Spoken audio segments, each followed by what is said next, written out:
Happy New Year! Hello, I'm Penelope Mavor, and welcome to Earth Converse podcast, an exploration into our relationship and conversations with the earth, all in the hope of inspiring a deeper connection with ourselves, each other, and the earth that is our home. I didn't even intend to do this New Year episode. I was going to wait to open the year with my special guest, and I'm feeling a bit under the weather. But as you will see from the various postings on the Earth Converse Leadership blog, I love the new year for its celebration, pause, and hope. We may be approaching all those three differently in this transition from 2020 to 2021, but I could not let the opportunity go to talk about our future self. For generally, it is that time of the year when we inevitably reflect on what we would like to manifest in our lives. We can find ourselves being more open and defining and sharing what we really want. We may be out of control of so many things, but we are in control of what we dream and do. And this episode weaves in so many themes explored already in the Earth Converse podcast: self-awareness, self-regulation, conscious practices of reflection, meditation, of opening to our intuition, of expanding our view of connection, of nature, of resetting, and so forth. And so I intend to explore our future self in just 4 different yet interconnected ways.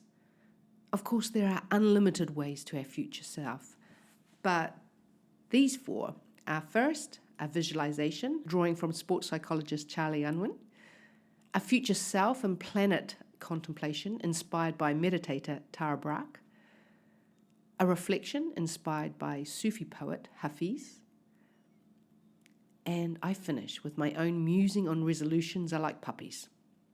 All links will be in the episode extras as usual, so tune in and I will mark the 4 parts with the forest sound. Here's the first part.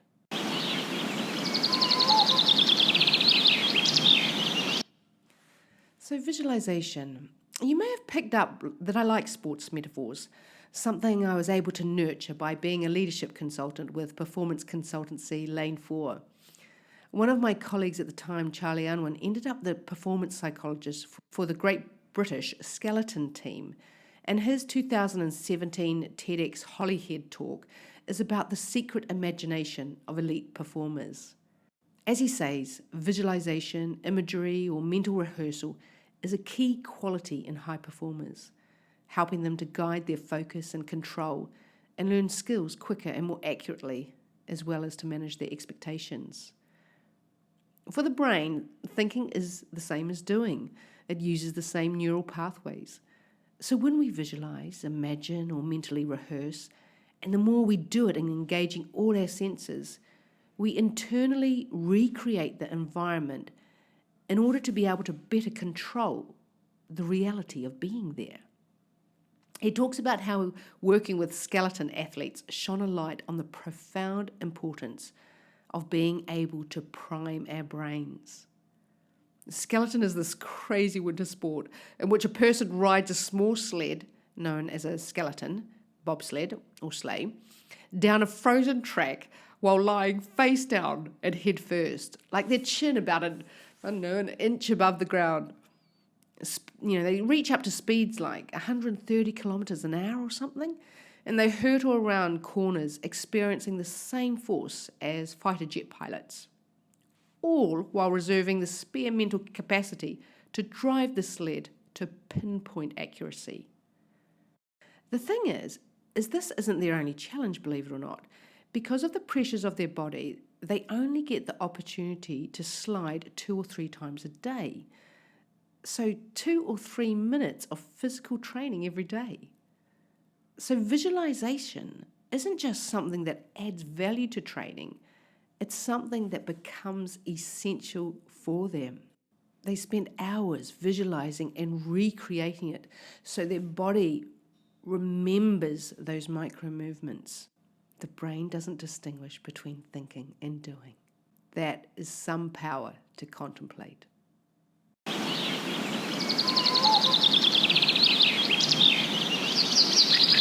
And building on that, here's a future self and planet contemplation inspired by Tara Brach.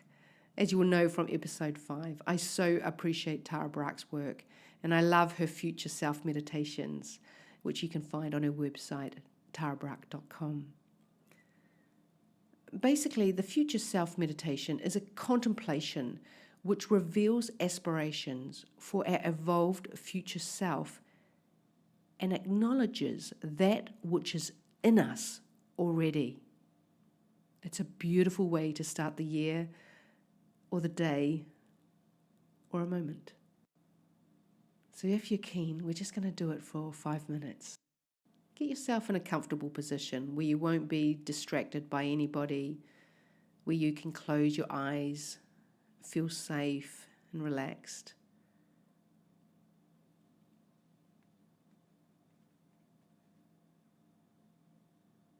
You're sitting down or lying down. And just relax your body and bring yourself to the present. Maybe take some few long, deep breaths. Deep in-breath, long, slow out-breath. Letting go and relaxing each time. And just follow your natural breath. As you come into imagining yourself forward in time, meeting your future self. Maybe 10 years into the future, 20, depending on how old you are and how far forward you want to go. Let yourself engage with this beautiful encounter of your future self on this earth. An older, awake self on a healthy planet.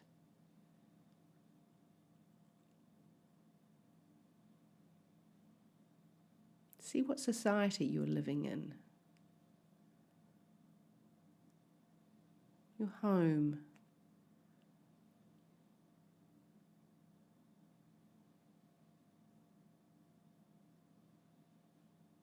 The feeling of it.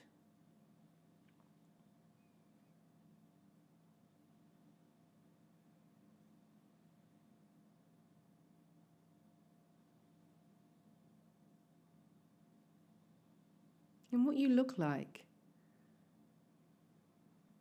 Your clothes, your posture, your gaze.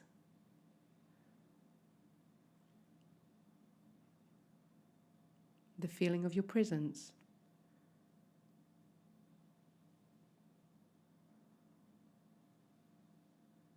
Your heart quality.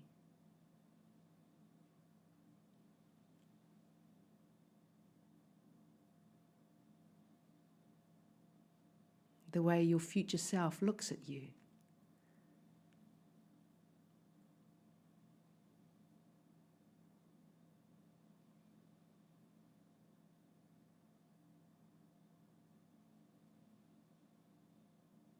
Take in your sense of connection to yourself, others, and the earth.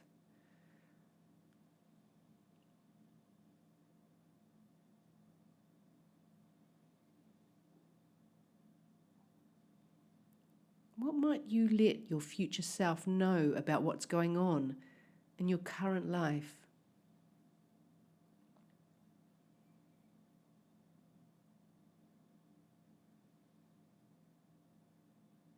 What guidance do you seek?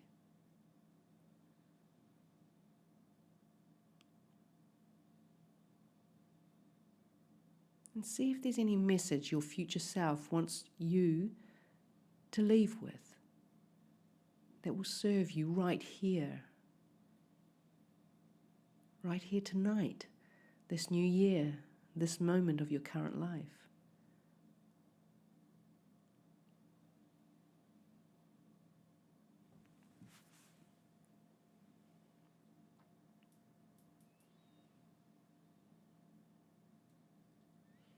Bathe in the feeling of the vision and wisdom of your future in your body. Your future self filling you up in every cell, in your heart, body and mind.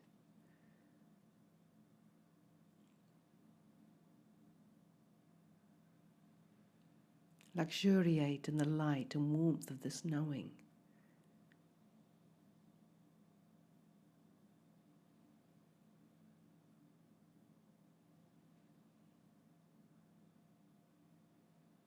And return carrying it with you, knowing the seed is within you.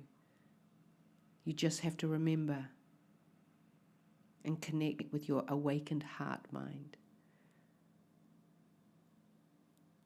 It is there at any moment.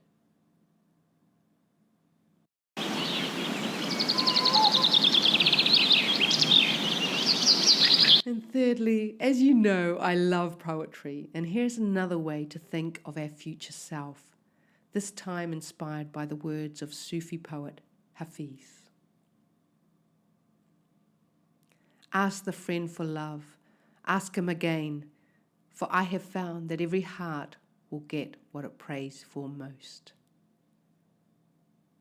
For me, in just 4 lines, Hafiz captures the dance of elements which help make things we want to happen, happen. There is purposefulness and proactivity, a balance between grace and effort, and a combination of individual and collective energy. Ask the friend for love, ask him again, for I have found that every heart will get what it prays for most. Whether we wish to fill our deepest longing or honour our freshly minted New Year's resolutions, it seems that we are most likely to succeed if we have a clear intent and we act on it. And we call the support of powers beyond our own, like Emerald North in episode 4 talked of praying, of calling for help. Here she is with those powerful words. I even call all angels, and when I do, I am in my mind anything I can imagine, and then I call everything I can't imagine. Known and unknown, felt and unfelt, seen and unseen, anything that's there. Hey, help! With that clear intent, where we act on it, call the support of powers beyond our own, and then we surrender.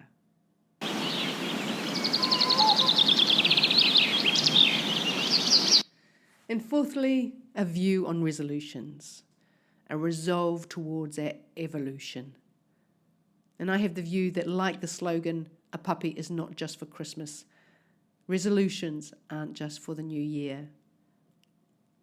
Because, of course, every moment is an opportunity to start again. From those resolutions we purposefully set to those that spontaneously emerge, each helps us take control of how we live our beautiful lives. For many people, the strike of the clock at midnight on New Year's is that exact time to bring forward a new commitment, thoughtfully considered and crafted in advance, or a clear vision of how they want their lives to manifest. For others, it may just be about carrying those over from the previous year, for our old patterns are tenacious, are they not? As a morale booster, it is comforting to reflect on those that we no longer have to set. We can dismiss these so easily, forgetting their significance, so they need to be remembered and celebrated. I'll include my 23-year-old self giving up smoking, or that simple habits like drinking 2 glasses of water each morning, meditating, or exercising daily have long become part of my routine, and therefore no longer need to be on the New Year's resolution list. Trust also that profound resolutions will pop up during the year. They will stir within us and will not obey any fixed arrival schedule. Like a bud, they cannot be forced open and will blossom in their own time. And they will feel easy because they will fit in with who you are. For me, decisions like creating the Earth Converse podcast did not come out of any plan, but perhaps had its origin deeper in my psyche. Beware, of course, that resolutions are fodder for the trickster. When we think we may have something nailed, life teaches us that it may not be so. We may find for years that we need to stop something or start something or give something up. Often it takes many failed attempts and soul-searching to figure out that we have been resolving to do something externally when it requires an inner resolution. Many a year I have resolved to find love. That has changed to being love. After all that, perhaps the most powerful resolutions of all are those we make in each precious moment of our lives. Those moments when we see the wants and fears that are driving us, where in the now we resolve to break out of our old ways and choose a different response. It may be when we drop our shield of anger to reveal our vulnerability, to assume the best rather than the worst, decide to be appreciative rather than critical, to be generous when we tend to withhold, and open up when we typically shut down, or stay when our impulse is to run, and when we find ourselves faulting on our momentarily made resolution. We take a deep breath, gently forgive ourselves, open our hearts, and resolve to try again. With each of these choices, we determine the life we are to live and become all who we are to be.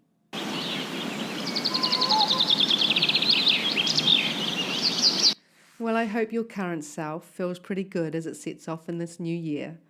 I'm pretty excited about the year ahead. We have a great lineup for the Earth Converse podcast already, and I am deeply grateful for your attentive listening and engagement with it. So we'll pause here and see you back for the next Earth Converse podcast. In the meantime, enjoy Earth, one conversation at a time.